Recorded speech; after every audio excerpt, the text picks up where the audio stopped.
তো আজকে আমরা দেখবো যে আমাদের মাইকেলিস মেনটেন যে ইকুয়েশনটা আছে সেটা। তো এখানে ফার্স্ট হচ্ছে আমরা যে ইকুয়েশনটা লিখতে হবে সেটা হচ্ছে যে এনজাইম প্লাস সাবস্ট্রেট। ঠিক আছে, এনজাইম প্লাস সাবস্ট্রেট মিলে আমাদের তৈরি করবে কি এনজাইম সাবস্ট্রেট। হ্যাঁ, এনজাইম সাবস্ট্রেট তৈরি করছে, তারপর এখান থেকে তৈরি হবে আমরা এনজাইম প্লাস ফসফেট। তো এনজাইম প্লাস সাবস্ট্রেট থেকে যে এনজাইম সাবস্ট্রেট তৈরি হয়েছে এটার জন্য আমাদের যে রেট কনস্ট্যান্ট সেটা হবে কি K1। আর এটার জন্য আমাদের রেট কনস্ট্যান্ট সেটা হবে কি K2।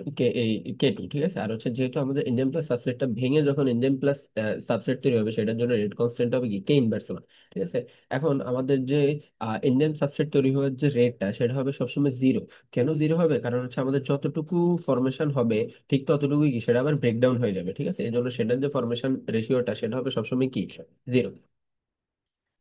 তারপর হচ্ছে আমাদের এখন দেখি আমাদের ফরমেশন অফ ইএস। তো ফরমেশন অফ ইএস এর ক্ষেত্রে আমাদের রেট কনস্ট্যান্টটা কি K1। ঠিক আছে, এই জন্য হবে কি আমাদের K1 ইন্টু এনজাইম প্লাস কি এনজাইম ইন্টু সাবস্ট্রেট। আর ব্রেকডাউনের ক্ষেত্রে দেখা এখন আমাদের যে এনজাইম সাবস্ট্রেটটা ব্রেকডাউন হবে, তো এনজাইম সাবস্ট্রেটটা ব্রেকডাউন হওয়ার জন্য আমাদের দুইটা জিনিস আছে। ঠিক আছে, এনজাইম সাবস্ট্রেটটা ব্রেকডাউন যখন হচ্ছে এনজাইম সাবস্ট্রেটটা ব্রেকডাউনের ক্ষেত্রে আমাদের দুইটা দিকে ব্রেকডাউন হচ্ছে। দেখ, একবার হচ্ছে এনজাইম সাবস্ট্রেটটা ভেঙে এনজাইম প্লাস কি সাবস্ট্রেট তৈরি হচ্ছে, আবার কি এনজাইম প্লাস কি প্রোডাক্ট তৈরি হচ্ছে। ঠিক আছে, এই জন্য হচ্ছে আমাদের ব্রেকডাউনের ক্ষেত্রে আমরা দুইটা রেট কনস্ট্যান্ট নিয়ে কাজ করবো। একটা হচ্ছে এনজাইম সাবস্ট্রেটের সাথে একবার K−1 রেট কনস্ট্যান্ট নিলে কি এনজাইম প্লাস সাবস্ট্রেট তৈরি হবে, আবার ইএস এর সাথে কি K2 রেট কনস্ট্যান্ট নিলে আমার কি এনজাইম প্লাস ফসফেট তৈরি হবে। এই জন্য সেটা হচ্ছে কি আমাদের ব্রেকডাউনের যে ইকুয়েশনটা সেটা হচ্ছে কি এটা।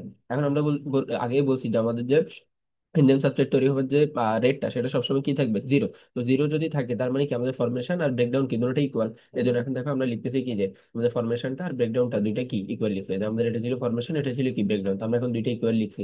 এখন আমাদের এখানে একটা জিনিস আছে সেটা হচ্ছে ইটি। তো এনজাইম টোটালের ক্ষেত্রে আমাদের যেটা ইকুয়েশন সেটা হচ্ছে যে এনজাইম সাবস্ট্রেট প্লাস কি free enzyme. Enzyme substrate plus free enzyme. তো আমাদের এখানে শুধুমাত্র ই আছে, তো শুধুমাত্র ই যখন থাকে সেটাকে আমরা বলি হচ্ছে ফ্রি এনজাইম। তার মানে এখন এখান থেকে আমরা দেখতেছি যে আমাদের ফ্রি এনজাইমটা কি হবে, তার মানে ইটি মাইনাস ইএস। ঠিক আছে, তার মানে আমাদের ফ্রি এনজাইমটাকে সেটা এখন আমরা এই যে কি দ্বারা কনভার্ট করছি ইটি মাইনাস ইএস। ঠিক আছে, আর সাথে তো আমাদের এসটা কি গুণ আকারে আছে, আর এই যে ডান পাশে যা ছিল তা সেমই আছে। তো এই জিনিসটা একটু মাথায় রাখবেন যে আমাদের ইটি মানে ই টোটাল সমান এনজাইম সাবস্ট্রেট প্লাস হচ্ছে ফ্রি এনজাইম। তো এখানে যেহেতু আমাদের ফ্রি এনজাইমটা আছে, ফ্রি এনজাইম ইকুয়াল টু কি হবে ই টোটাল মাইনাস এনজাইম সাবস্ট্রেট।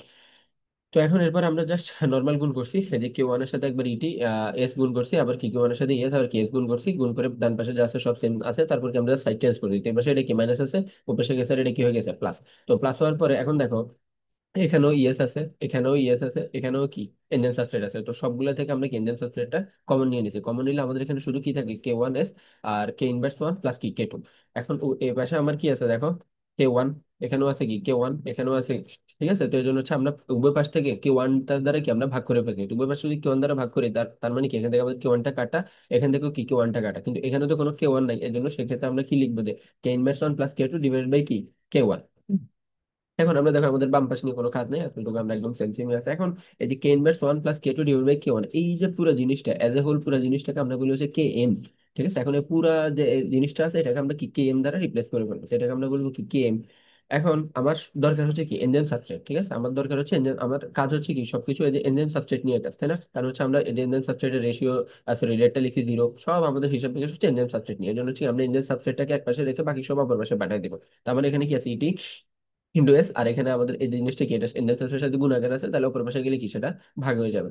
এখন আমাদেরকে আরেকটা জিনিস মাথায় রাখা লাগবে, সেটা হচ্ছে কি আমাদের যে প্রোডাক্ট তৈরি হওয়ার যে রেশিওটা, প্রোডাক্ট তৈরি হওয়ার যে রেটটা সেটাকে আমরা হচ্ছে ভি নট দ্বারা, ঠিক আছে, যেমন ধরো গতিকে নর্মাল কি আমরা ভি দ্বারা তো প্রকাশ করি। তো আমরা এই যে প্রোডাক্ট তৈরি হওয়ার যে রেটটা সেটাকে ভি নট দ্বারা কি প্রকাশ করবো। এখন একটা জিনিস দেখো, এই যে এই কোয়েশ্চেনটা থেকে দেখবা, তো আমাদের এই যে দেখো প্রোডাক্টটা তৈরি হচ্ছে, তো প্রোডাক্টটা কখন তৈরি হবে, ইএসটা ভাঙলেই তো প্রোডাক্টটা তৈরি হবে, তাই না? তো আমাদের প্রোডাক্ট ফরমেশন হওয়ার যে রেটটা সেটা কিসের উপরে ডিপেন্ডেন্ট, সেটা হচ্ছে ইএস এর ব্রেকডাউনের উপরে ডিপেন্ডেন্ট। আবার ইএস এর ব্রেকডাউনের ক্ষেত্রে তখন আমরা কিভাবে লিখতে পারি, সেটা হচ্ছে আমাদের K2 রেট কনস্ট্যান্ট ইন্টু কি ইএস, এটা হচ্ছে কি আমাদের ইএস এর ব্রেকডাউন। ঠিক আছে, তার মানে হচ্ছে আমাদের প্রোডাক্ট ফরমেশনের জন্য যে রেটটা ভি নট সেটাকে আমরা কি দ্বারা রিপ্লেস করতে পারবো K2 ইএস দ্বারা, বুঝতে পারছো? তার মানে হচ্ছে আমাদের প্রোডাক্ট ফরমেশনের যে রেটটা সেটাকে আমরা ভি নট দ্বারা প্রকাশ করি।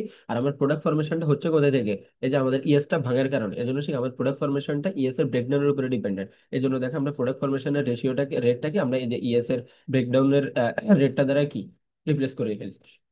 এখন আমাদের এতটুকু ইকুয়েশন ঠিক ছিল। এখন যেহেতু আমার এখানে কি দেখো, ভি নট যদি লিখতে চাই তাহলে আমাদের ইএস এর সাথে কি দরকার, একটা কেটু দরকার না? এই যে আমার এখানে কিন্তু কেটু নাই, তার মানে দেখো আমরা এই জন্য কেটুটা মেলানোর জন্য পূর্ব পাশে কেটু দ্বারা গুণ করে ফেলছি, এই যে এখানেও গুণ করছি, এখানেও কি গুণ করছি। এখন আমরা দেখো যে কেটু ইন্টু ইএস, এটাকে আমরা কি লিখতে পারি, ভি নট। আর আমাদের যে কেটু ইন্টু ইটি, ঠিক আছে, এই যে কেটু ইন্টু ইটি যেটা আছে এটাকে আমরা এখন রিপ্লেস করবো ভি ম্যাক্স দ্বারা। ঠিক আছে, এই যে কেটু ইন্টু ইটি এটাকে আমরা বলেছি ভি ম্যাক্স, আর সাথে আমাদের বাকি যে জিনিসগুলো লিখেছিল এগুলো সেম সেম থাকবে। এই যে ইকুয়েশনটা এটাকে আমরা বলছি মাইকেলিস মেনেটেন ইকুয়েশন, এটাই আসবে তোমাদের পরীক্ষায়, আসার চান্স অনেক অনেক বেশি। তো তোমাদের পিডিএফটা আমি দেখছি, পিডিএফ এ খুবই ইনশর্ট করে লিখা আছে, অনেক লাইন বাদ দিয়ে দিয়ে লিখা আছে। তো তোমরা যদি ওটা কেউ বুঝো বা মুখস্থ করতে পারো করো, যদি এটা এত সুন্দর মতো ইন ডিটেলস করে দেখাতে পারো তাও তুমি করতে পারো। এইভাবে ইন ডিটেলস করলে সুবিধা রয়েছে কি, পরীক্ষার হলে হয়তো তোমার পুরোপুরি মনে নেই, তখন তুমি অন্তত ইকুয়েশনটা স্টেপ বাই স্টেপ গেলে এটা মিলে যাবে। ঠিক আছে, হয়তো এক দুই লাইন এদিক সেদিক হলেও জিনিসটা মিলবে, কিন্তু ওভাবে যদি তুমি মুখস্থ করতে যাও, দেখো যদি তুমি এক লাইন ভুলে গেছো, পরবর্তী লাইন তুমি কিভাবে আসবে, কারণ তো তখন তুমি হিসাব নাও মিলাতে পারো। তো আমি তোমাদের যে প্রসেসটা ভালো লাগে ওটাই করতে পারো, আমি প্রসেসটা আমার কাছে ইজি মনে হয়েছে এই জন্য আমি এটাই দেখাইছি। তো এটা হচ্ছে আমাদের মেইন যে মাইকেলিস মেনেটেন ইকুয়েশনটা। এতটুকুই ছিল আজকের জন্য।